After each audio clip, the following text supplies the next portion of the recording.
Guys welcome back to my channel and आज हम पढ़ेंगे केमिकल बॉन्डिंग का लेक्चर 1। तो ये केमिकल बॉन्डिंग के लेक्चर सीरीज का स्टार्टिंग है। ठीक है। तो आज के हम लेक्चर में क्या क्या पढ़ने वाले हैं हम बात कर लेते हैं। इंट्रोडक्शन टू केमिकल बॉन्डिंग रहेगा। ग्राफ ऑफ पोटेंशियल एनर्जी रहेगा जिसमें डिस्टेंस के साथ कंपेयर करके बॉन्ड फॉर्मेशन के बारे में बताया जाता है कि कैसे force of attraction bond formation को लीड करता है। और क्लासिफिकेशंस ऑफ बॉन्ड रहेंगे और जो हम लुईस डॉट स्ट्रक्चर और के एल एम एन शेल में जो इलेक्ट्रॉन फिल करते थे और ये बताते थे कि इलेक्ट्रॉन को नोबल गैस का कन्फिग्रेशन, इलेक्ट्रॉन बोल रहा हूँ, किसी भी मॉलिक्यूल अगर फॉर्म होता है तो या फिर एक एटम हमेशा मॉलिक्यूल बनाएगा क्योंकि उसको नोबल गैस का कन्फिग्रेशन चाहिए स्टेबलाइज होने के लिए। ये हम बेसिकली पढ़ते थे छोटे क्लासेस में। तो थोड़ा बहुत वो कहाँ कहाँ थ्योरी फेल हुआ हम ऐसे धीरे धीरे करके जो अभी के टाइम पे बेटर थ्योरी है वहां तक हम जाएंगे और बात करेंगे कि क्या है कैसे नहीं है और क्या रहेगा, हम क्या क्या पढ़ेंगे। तो क्या क्या पढ़ेंगे से हम पहले देख लेते हैं कि हम जो केमिकल बॉन्डिंग पढ़ेंगे हमारी सीक्वेंसिंग क्या रहेगी। ठीक है। तो केमिकल बॉन्डिंग पढ़ने के लिए हमारी सीक्वेंसिंग कुछ ऐसी रहेगी। पहले तो हम पढ़ेंगे इंट्रोडक्शन ऑफ केमिकल बॉन्डिंग, फिर लुईस डॉट स्ट्रक्चर, फिर valence bond theory, VBT valence bond theory, फिर वीएसईपीआर थ्योरी, फिर हाइब्रिडाइजेशन, फिर बेंट्स रूल पढ़ेंगे, फिर Drago's rule, then dipole movement, then silicates. अब सिलिकेट्स का एक चीज क्या है ना, इसको ब्लॉक केमिस्ट्री में भी पढ़ा दिया जाता है। ठीक है। लेकिन मैं इसको ना ब्लॉक केमिस्ट्री में पढ़ाऊंगा और ना ही मैं इसको केमिकल बॉन्डिंग के अंडर पढ़ाऊंगा। मतलब केमिकल बॉन्डिंग के लेक्चर प्लेलिस्ट में सिलिकेट्स मिल जाएगा, बट मैं डाइपोल मोमेंट पढ़ाने के बाद और इलेक्ट्रॉन पढ़ाऊंगा। या फिर बेसिकली हम ये बोल सकते हैं कि सिलिकेट्स और एक जो रहेगा हमारा वीक फोर्सेस वाला टॉपिक, वीक फोर्सेस यहाँ पे वो लिस्टेड नहीं है आई गेस, वीक फोर्सेस वाला टॉपिक। ठीक है। ये जो दो टॉपिक रहेगा वीक फोर्सेस और सिलिकेट्स, ठीक है, इसको मैं लास्ट में पढ़ाऊंगा। ठीक है। क्योंकि ये थोड़ा वीक फोर्सेस थोड़ा थियोरिटिकल है और सिलिकेट्स में बहुत ज़्यादा स्ट्रक्चर्स वगैरह बनाने के हैं। तो ट्राई करूंगा इसको मैं लास्ट में ही पढ़ाऊंगा। और ये ऐसा नहीं रहेगा कि तुम सिलिकेट्स नहीं पढ़ोगे तो आगे के समझ में नहीं आएंगे। ठीक है। Then odd electron molecule, molecule doesn't exist, oxy acid, structure of covalent compound. तो कोटा वगैरह में क्या किया जाता है ना, केमिकल बॉन्डिंग लगभग 2 महीना चलता है। 2 से 3 महीना के बीच में चलाते हैं केमिकल बॉन्डिंग। 3 महीना तो ज़्यादा ही हो जाता है बट 2 महीना तो मिनिमम चलता ही है केमिकल बॉन्डिंग कोटा वगैरह में। ठीक है। और हम लोग 2 महीना नहीं चलाने वाले हैं। 2 महीना उनका उसलिए चलता है क्योंकि नोट्स लिखवाने में बहुत टाइम लगता है, क्लासेस में डिस्कशन वगैरह रहता है। ठीक है। मैं तो नोट्स पहले से लिख के लाता हूँ तो मैं उसी से ही पढ़ाऊंगा। तो मेरे को लिखवाना नहीं है कि खुद लिखना नहीं है। तो उनका जो 1.5 1.5 घंटे का लेक्चर रहता है हमारा वो लगभग आधे घंटे का लेक्चर बन जाएगा। तो मैं 3 1.5 घंटे के लेक्चर को मैं 1 1.5 घंटे का लेक्चर या 1 घंटे के लेक्चर पे ला सकता हूँ। तो हमारे बेसिकली ड्यूरेशन भी लेक्चर्स की कम रहेंगे और नंबर ऑफ लेक्चर्स भी कम ही रहेंगे, ज़्यादा नहीं रहने वाले हैं। ठीक।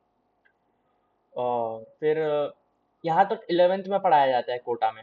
फिर हाइड्रोजनेट्स कंपाउंड बेसिकली ये भी जो रहता है ये लास्ट में पढ़ा देते हैं अलग से हाइड्रोजन चैप्टर बना के। ठीक है। ये लास्ट में पढ़ाने का होता है।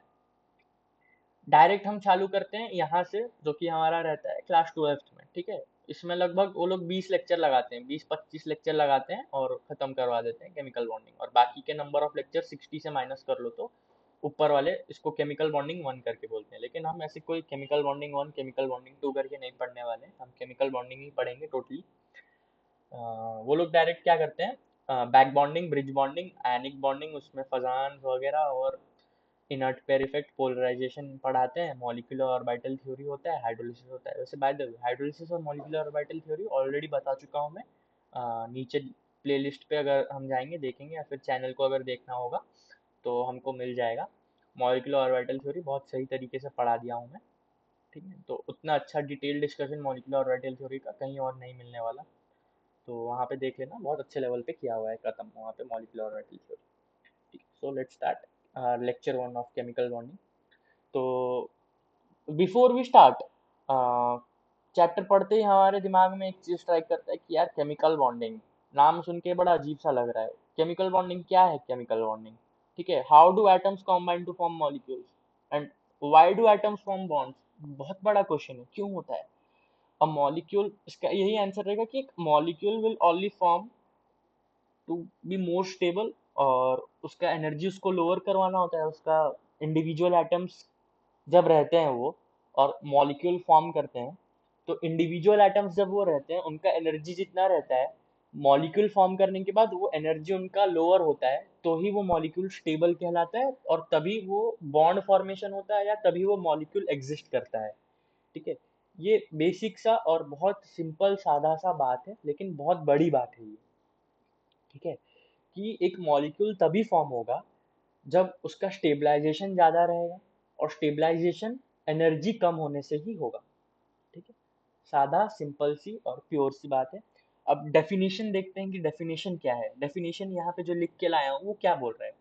The attractive force which holds various constituents like atom, ions, even molecules in different chemical species is called chemical bonding. ठीक है, ये केमिकल बॉन्डिंग की एक डेफिनेशन है। ठीक, which sounds good and which is correct also. And और एक definition हम ये बोल सकते हैं कि it is the combination of two और more chemical species involving redistribution of electron amongst them. This leads in stability of molecule by releasing energy. ठीक है, ये पॉइंट मैं बताया अभी अभी कि स्टेबिलिटी उसका तभी बढ़ेगा जब उसका एनर्जी जो है वो कम हो जाएगा, तभी वो मॉलिक्यूल या फिर वो एक बॉन्ड वो फॉर्म होगा। और बॉन्ड फॉर्म का एक और भी बहुत बड़ा कारण है, या एक और बहुत की कंसेप्ट है उसका, कि बॉन्ड फॉर्म तभी होगा जब अट्रैक्शन फोर्स काम करेगा। रिपल्शन फोर्स अगर काम करेगा तो बॉन्ड फॉर्मेशन वहां नहीं होने वाला। जब अट्रैक्शन फोर्स काम करेगा तभी वो जो है हमारा बॉन्ड फॉर्मेशन होगा। ठीक है, तो टाइप्स ऑफ बॉन्ड अगर हम देखें तो क्या क्या रहेगा? एक इलेक्ट्रोपॉजिटिव एलिमेंट और उसके साथ एक नेगेटिव एलिमेंट अगर इंटरेक्ट करेंगे तो एक आयनिक बॉन्ड बनाएंगे। इलेक्ट्रोनेगेटिव एलिमेंट और एक इलेक्ट्रोनेगेटिव एलिमेंट जब आपस में इंटरेक्ट करेंगे वो एक कोवेलेंट बॉन्ड बनाएंगे। इलेक्ट्रोपॉजिटिव एलिमेंट और इलेक्ट्रोपॉजिटिव एलिमेंट जब आपस में इंटरेक्ट करेंगे वो एक मेटालिक बॉन्ड बनाएंगे। ठीक है, ये तीन बॉन्ड्स के हमारे रहेंगे, इस पे हमारी चर्चाएं रहेंगी आगे जाके भी, हम इसको पढ़ते रहेंगे इसमें, क्योंकि बहुत सारे सब टॉपिक्स आएंगे, बहुत सारे थ्योरीज आएंगे, बहुत सारे थ्योरीज सीक्वेंस में आएंगे कि ये थ्योरी ज़्यादा बेटर था, फिर ये थ्योरी इस पर्टिकुलर चीज़ के लिए, वो पर्टिकुलर थ्योरी। तो इतने थ्योरीज हो जाते हैं तो एक्सेप्शंस भी बन जाते हैं थ्योरीज के लिए। तो एक्सेप्शंस के कंसेप्चुअल रीजंस दिए जाएंगे कि ये थ्योरी क्यों फेल हुआ और कैसे हुआ, यहाँ पे एक्सेप्शन का क्या रीज़न है, सब चीज़ डिटेल में बताया जाएगा, सब चीज़ अच्छे से बताया जाएगा। पहले हम क्या पढ़े थे कि एटम्स में attain a stable electronic configuration in three ways, by losing electrons और बाय गेनिंग इलेक्ट्रॉन्स और बाय म्यूचुअली शेयरिंग देम। ठीक है, तो फिर उसको हम फर्दर डिवाइड किए कि आयनिक बॉन्ड, कोवेलेंट बॉन्ड और मेटालिक बॉन्ड में हम उसको डिवाइड किए। ठीक है, तो ये बेसिक सा छोटा छोटा बात है कि केमिकल बॉन्डिंग का। अब हम पढ़ेंगे कि कॉज ऑफ बॉन्ड फॉर्मेशन क्या है। ये यहाँ पे एक बड़ा सा ग्राफ दिख रहा है तुम लोगों को, ये ग्राफ देख के डरना नहीं है। ठीक है, ये ग्राफ बहुत मस्त ग्राफ है और बहुत अच्छा ग्राफ है, हाईली कंसेप्चुअल ग्राफ है। लेकिन इसको पढ़ने से पहले इसमें क्या है क्या नहीं वो पढ़ते हैं। ठीक है, तो टेक्निकली अगर आप लोग इसके नोट्स बना रहे हैं तो ये ग्राफ को बाद में लिखना है, ये ग्राफ बाद में ड्रॉ होगा, उसके पहले कुछ पॉइंट्स हैं उसको हमको पहले लिखने हैं। आ, पहले हम देखेंगे कि ये जो हमारा है यहाँ पे एच एटम का एक हम एस ऑर्बिटल ले लिए हैं। ठीक है, और यहाँ पे न्यूक्लियस है बीच में, और यहाँ पे भी एक न्यूक्लियस है, और उसके चारों तरफ एक इलेक्ट्रॉन है, एक हाइड्रोजन के पास एक इलेक्ट्रॉन ही रहेगा। ठीक है, तो यहाँ पे क्या होता है ना, न्यूक्लियस के पास प्रोटॉन्स रहते हैं, तो वो न्यूक्लियस को हम बोल सकते हैं कि वो पॉजिटिवली चार्ज रहता है। वो पॉजिटिवली चार्ज रहता है तो हम यहाँ पे क्या बोल सकते हैं कि ये पॉजिटिव चार्ज इसके पास वाले इलेक्ट्रॉन को अट्रैक्ट करेगा। लेकिन ये तो वहां पे पास में है तो वो ऑलरेडी एक पर्टिकुलर डिस्टेंस पे आ गया है कि वो उससे उतना ही अट्रैक्शन पावर ले सकता है। बट उसके पास एक अभी भी जगह खाली है एक इलेक्ट्रॉन का, तो वो क्या करेगा, एक दूसरे हाइड्रोजन को बोलेगा कि भाई तेरा इलेक्ट्रॉन मेरे को दिख रहा है, अब मेरे को उससे अट्रैक्शन हो रहा है, तो अब मेरा जो पॉजिटिव चार्ज है वो तेरे दूसरे वाले, जो तेरे पास जो इलेक्ट्रॉन है, जो एक इलेक्ट्रॉन है, उसको अट्रैक्ट कर रहा है। और वो सामने वाला भी बोलेगा कि हाँ भाई, मेरे पास भी एक वैलेंसी खाली है, तो मैं भी तेरे इलेक्ट्रॉन को अट्रैक्ट करना चाहता हूँ, तो मैं भी कर लूँ क्या। तो दोनों आपस में अग्री हो गए, तो म्यूचुअली वहां पे अग्रीमेंट हो गया कि हाँ भाई, हम आपस में इलेक्ट्रॉन शेयर करेंगे। तो इलेक्ट्रॉन्स, एक तो वहां पे हम बोल नहीं रहे कि ये एक इलेक्ट्रॉन क्लाउड होता है, बेसिकली ये साइड में जो होता है ये एक इलेक्ट्रॉन क्लाउड रहता है। एमओटी में लेक्चर सेकंड या फिर थर्ड में अच्छे से बताया गया है, अच्छे से विजुअलाइजेशन दिया गया है इसके बारे में, तो हम उस लेक्चर को रेफर कर सकते हैं। क्योंकि बेसिकली ये सब केमिकल बॉन्डिंग का पार्ट नहीं है, इसे एटॉमिक स्ट्रक्चर में पढ़ाया जाता है बहुत अच्छे तरीके से, तो और वहीं पे सबसे पहले इंट्रोड्यूस होता है, तो हम वहाँ पे देख सकते हैं। तो ये कुछ ऑर्बिटल आपस में ऐसे बन जाते हैं, और फाइनली हम इसको ऐसे बना देते हैं कि यार ये दिखने में ऐसे दिखेगा। ठीक है, यहाँ पे उनके एक एक इलेक्ट्रॉन आपस में म्यूचुअली शेयर हो जाते हैं। ठीक है, तो अब यहाँ पे पॉइंट क्या लिखा है, पॉइंट लिखा है उसके पहले हम बात करते हैं कि when two atoms approach each other, the following forces act between them. एक न्यूक्लियस न्यूक्लियस रिपल्शन होगा, जाहिर सी बात है यार, पॉजिटिव पॉजिटिव को रिपेल ही करेगा। इलेक्ट्रॉन इलेक्ट्रॉन रिपल्शन, ठीक है, इलेक्ट्रॉन अपने एक दूसरे इलेक्ट्रॉन को रिपेल करेंगे। न्यूक्लियस और इलेक्ट्रॉन भी अपने आप को रिपल करेंगे, कहाँ पे, यहाँ पे। ठीक है, और अट्रैक्ट भी करेंगे, लेकिन दूसरे वाले इलेक्ट्रॉन को करेंगे और दूसरे वाले न्यूक्लियस को करेंगे, आपस वाले में नहीं होगा। तो अब यहाँ पे हमने कुछ पॉइंट्स देख लिए, तो यहाँ से हमको क्या पता चलता है कि ये पॉइंट एक बार वापस, in order to form a bond attraction force must dominate over repulsive force. If attraction force dominate the potential energy of system, potential dominate, तो यहाँ पे फिर comma, then potential energy of system decreases and system become stable, and become stable is greater the decrease in potential energy, higher the stability of system and stronger the bond formation। तो वो क्या बोल रहा है कि एक bond को form होने के लिए, in order to form a bond, attraction force must dominate over repulsive force. Attraction force मतलब जो कि एक प्लस और माइनस आपस में करते हैं, अट्रैक्शन फोर्स। और रिपल्सिव फोर्स यानी कि एक प्लस और प्लस या फिर एक माइनस और माइनस जो आपस में करते हैं, उसको रिपल्सिव फोर्स बोलते हैं। तो एक बॉन्ड तभी फॉर्म होगा ना जब आपस में इंटरेक्शन होगा, और वो भी अट्रैक्शन वाला इंटरेक्शन होगा, तब जाके ये बॉन्ड इधर बन रहा है क्या। ठीक है, तो फिर अट्रैक्शन फोर्स डोमिनेट, तो ये क्या बोल रहा है कि then potential energy of system decreases. वो आपस में अट्रैक्शन फोर्स ला रहे हैं, तो उसके लिए एनर्जी जा रहा है, तो उनका ओवरऑल पोटेंशियल एनर्जी सिस्टम का क्या हो रहा है, डिक्रीज हो जा रहा है। तो डिक्रीज हो रहा है तो क्या हो रहा है, स्टेबिलिटी उसका बढ़ रहा है, और स्टेबिलिटी बढ़ रहा है तो यहां से भी हम बोल सकते हैं कि पोटेंशियल एनर्जी डिक्रीज कर रहा है। Higher the stability of system and stronger the bond formation, ये भी एक की पॉइंट है कि एक मॉलिक्यूल जितना ज्यादा स्टेबल रहेगा, होने का, एक मॉलिक्यूल का स्ट्रांग होने का या फिर आपस में एक मॉलिक्यूल का स्टेबल होने का जितना ज्यादा टेंडेंसी रहेगा, उसके आपस के बॉन्ड फॉर्मेशन का भी जो टेंडेंसी रहेगा वो स्ट्रांग रहेगा। ठीक है, वो आपस में एक दूसरे के साथ लिंक्ड है, they are directly proportional to each other. ठीक है, तो यहाँ से हम समझ गए कि क्या हो रहा है और क्या नहीं हो रहा है।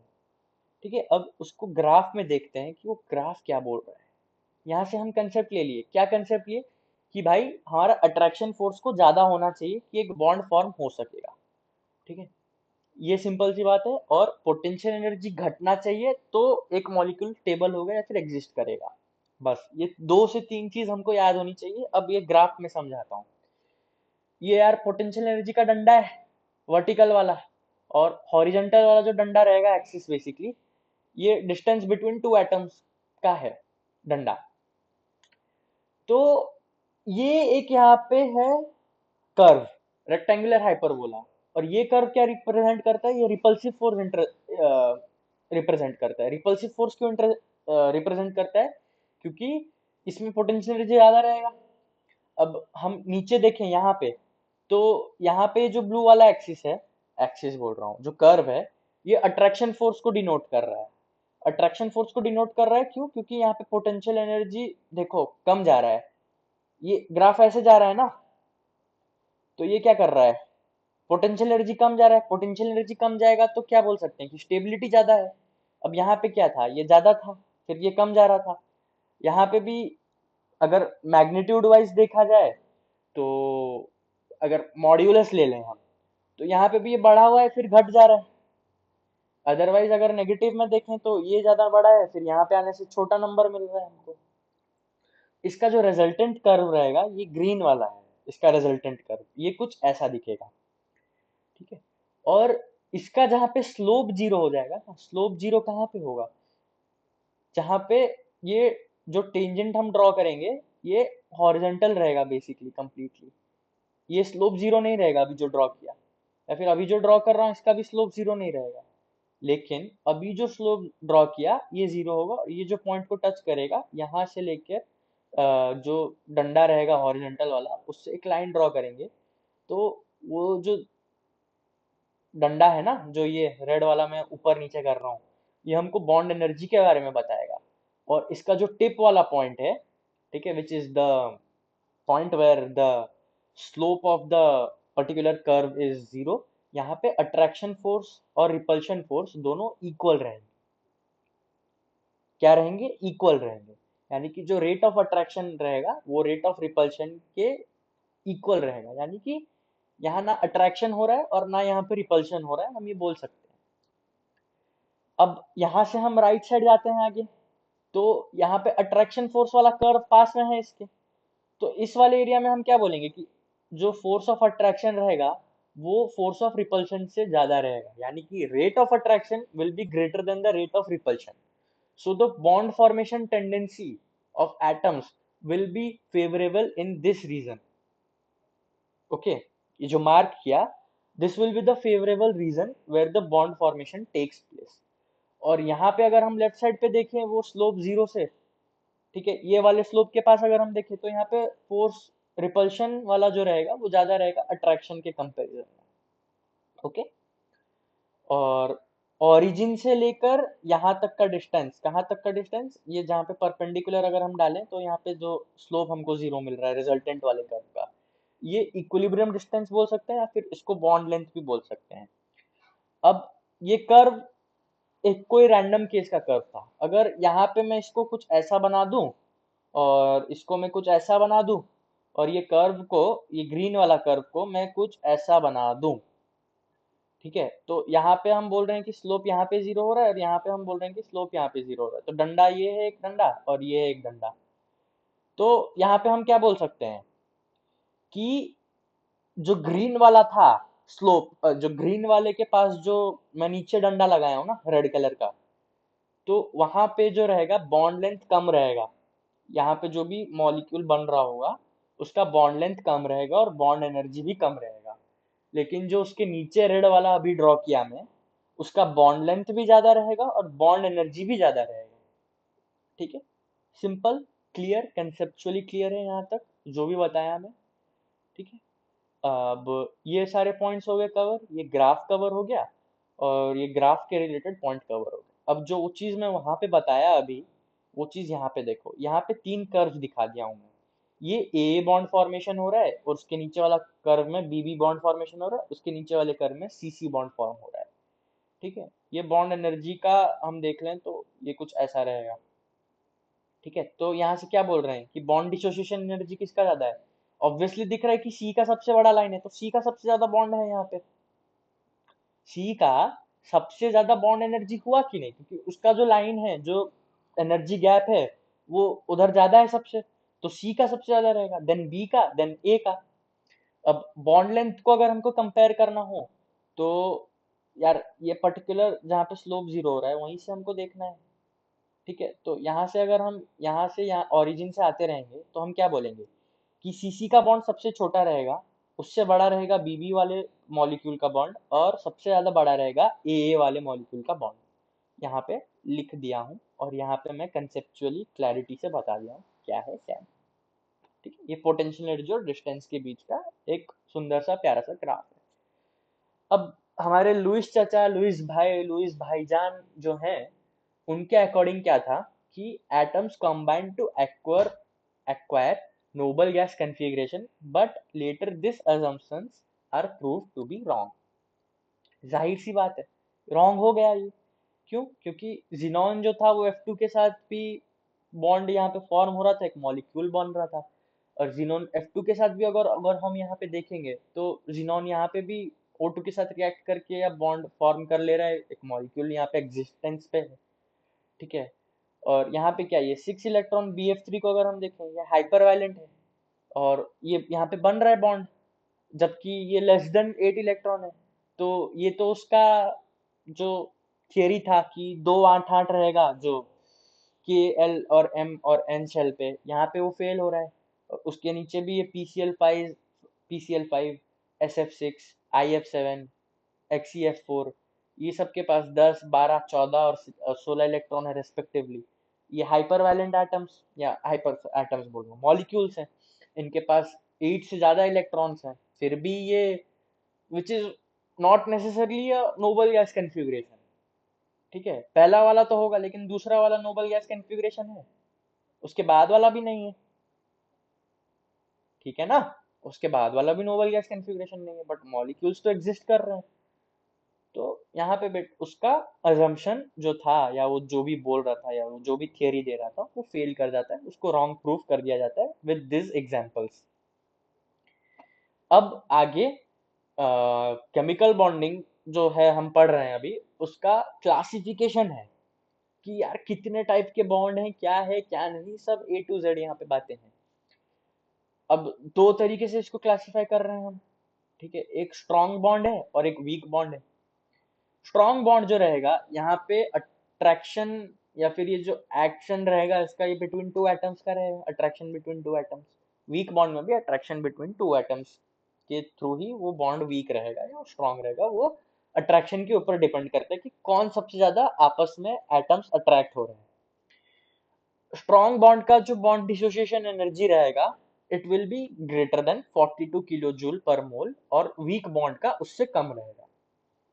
वीक बॉन्ड को हम ऑल्सो कॉल्ड इंटरमॉलिक्यूल फोर्सेस भी हम इसको बोल सकते हैं। ठीक है, इंटर और इंट्रा ये सब जो भी खेल है ना शब्दों का, ये हम वंडरवल फोर्सेस में बहुत सही से पढ़ेंगे, यहाँ पे उसको बहुत अच्छे से एक्सप्लेन करूंगा मैं। अब आगे देखते हैं, स्ट्रॉन्ग बॉन्ड को हम फर्दर क्लासिफाई करते हैं ionic bond, covalent bond, metallic bond में। कोवैलेंट बॉन्ड को हम फर्दर क्लासिफाई करेंगे on the basis of sharing. जाहिर सी बात है, शेयरिंग लुईस थ्योरी आ गई, और on the basis of overlapping भी कोवेलेंट बॉन्ड्स बन रहे हैं। Pi bond, sigma bond, delta, odd electron bond या फिर मल्टी सेंटर बॉन्ड। ठीक है, B2H6 Al2Cl6, ये सब एग्जांपल्स हैं एक एक मल्टी सेंटर बॉन्ड्स के। ठीक है, अ, अब अगेन ये अभी पढ़ने का नहीं है, ये ब्रिज बॉन्डिंग और अपना बैक बॉन्डिंग में आएगा ये सब। ठीक है, मल्टी सेंटर बॉन्ड्स। तो अब on the basis of sharing of Lewis theory, इधर जो हम देख रहे हैं, एक तो इक्वल शेयरिंग है, एक अनइक्वल शेयरिंग है। इक्वल शेयरिंग में क्या, single bond, double bond, triple bond, ये सब है। अनइक्वल में या फिर वो जो भी है कोऑर्डिनेट, कोवैलेंट या फिर डेटिव बॉन्ड, उसमें क्या क्या है, सिग्मा है, पाई है। ठीक है, अब वीक फोर्सेस का क्लासिफिकेशन क्या है, एक तो वंडरवॉल फोर्सेस है, एक हाइड्रोजन बॉन्ड है। अब वंडरवॉल फोर्सेस का जो बॉन्ड डिसोसिएशन एनर्जी रहेगा, ये बहुत वीक रहेगा, बहुत ज्यादा weak, which is less than 8 kilo joule per mole. And hydrogen bond का जो बॉन्ड डिसोसिएशन एनर्जी रहेगा, it will be between 8 to 42, any integer, any number, any fractional number, it doesn't matter, but strictly between 8 to 42। और कोई number उसके exceed नहीं करेगा कि 8 से पहले के कोई नंबर नहीं रहेंगे, या फिर 42 से वो ऊपर नहीं जाएगा। अगर 42 से ऊपर जाएगा तो एक स्ट्रॉन्ग बॉन्ड का एग्जांपल हो जाएगा। अब वंडरवॉल फोर्सेस को क्लासिफाई करेंगे तो आयन डाइपोल, डाइपोल डाइपोल, ठीक है, लेकिन ये वंडरवॉल फोर्सेस नहीं रहते हैं, लेकिन इनका बॉन्ड डिसोसिएशन एनर्जी 8 से कम रहेगा। इंड्यूस्ड डाइपोल, डाइपोल इंड्यूस्ड, ठीक है, और induced dipole, induced dipole, instant dipole और इंड्यूस्ड डाइपोल। ठीक है, ये आयन इंड्यूस्ड डाइपोल होगा और ये डाइपोल इंड्यूस्ड डाइपोल होगा। ठीक है, ये पूरा नहीं लिखा हुआ है। और ये इंस्टेंट डाइपोल इंड्यूस्ड डाइपोल जो रहेगा, ये लंदन फोर्सेस इसको बोला जाता है। ठीक है, फाइन। अब आगे बढ़ते हैं, यहाँ तक क्लियर है सारी बातें। अब अगर नोट्स बनाना तो लिखेंगे कि एक और यहाँ पे एक अप्रोच है, कोजिल लुइस अप्रोच, कि लुइस को एक कोजिल नाम का बंदा थोड़ा हेल्प किया कि वो क्या बता रहा है, बंदा तो नहीं, खैर वो एक ही है, ठीक है, ऐसे बोल देते हैं कि अलग अलग है, अलग अलग नाम उनके, तो खैर। तो ये क्या बोलते हैं कि this theory was based on inertness of noble gas. जो लुइस हमको जो अप्रोच दिए थे, ये नोबल गैस के ऊपर बेस्ड था कि ऑर्बिटल एक एक को अगर हम देखें तो जो के वाला रहेगा उसमें 2 इलेक्ट्रॉन भरेंगे, अगर 2 इलेक्ट्रॉन है तो वो स्टेबल है, और क्या बोलते हैं, अगर 3 इलेक्ट्रॉन का लिथियम अगर लेंगे तो लिथियम हीलियम की तरह बनना चाहेगा 1 इलेक्ट्रॉन देके। ये सब वो बकवास बातें हम पढ़ चुके हैं ऑलरेडी 9th 10th में। बकवास तो नहीं, खैर ये सब बातें हम पढ़ चुके हैं कि it was basically based on the inertness of noble gas. और ये भी बता रहा था कि एटम्स हैज 2 पार्ट्स, एक कर्नल एक वैलेंस सेल। कर्नल जो रहेगा वो न्यूक्लियस और इंटर इनर सेल्स का एक कॉम्बिनेशन है, उसको बोलते हैं नेमिंग के हिसाब से, और valence shell outermost shell, ठीक है। These valence electrons are present at the corner of a cube and also surrounded by a kernel, ठीक है। And according to Lewis, atom achieve the stable octet or doublet when they are linked by a chemical bond, ठीक है।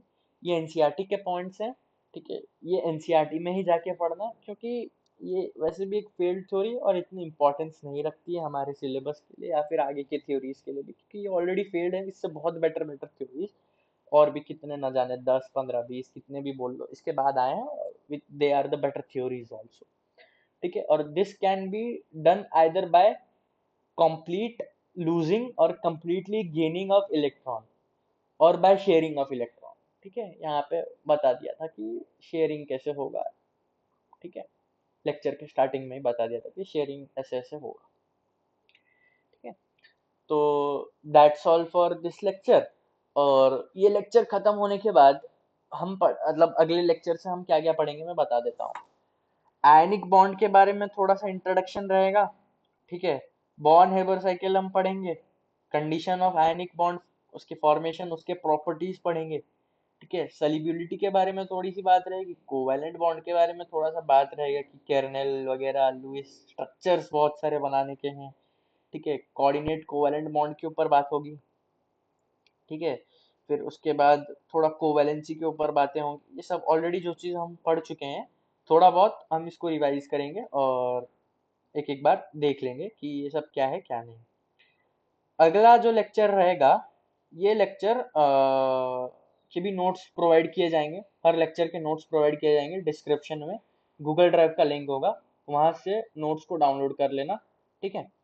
और कुछ भी doubt हो तो comment box खुला हुआ है, वहाँ पे मेरे को मैसेज कर देना, मैं ट्राई करूँगा कि मैं जो डाउट्स हैं वो ले लूँ, ठीक है। और मैं हर 2 3 दिन में एक एक लेक्चर पोस्ट करूँगा, and not necessarily digital notes हर एक में नहीं रह सकते हैं, क्योंकि आईओसी है, बहुत लिखने का चीज़ है इसमें, अगर मैं टाइम निकाल सकूंगा तो डेफिनेटली मैं डिजिटल नोट्स यूज़ करूंगा जो कि ये हैं, अदरवाइज मैं मेरे खुद के जो हैंड रिटन नोट्स हैं उसको फोटो उठा के मैं उससे पढ़ा लूंगा, ठीक है। So that's good bye and that's end of the lecture 1। Thank you, have a nice day.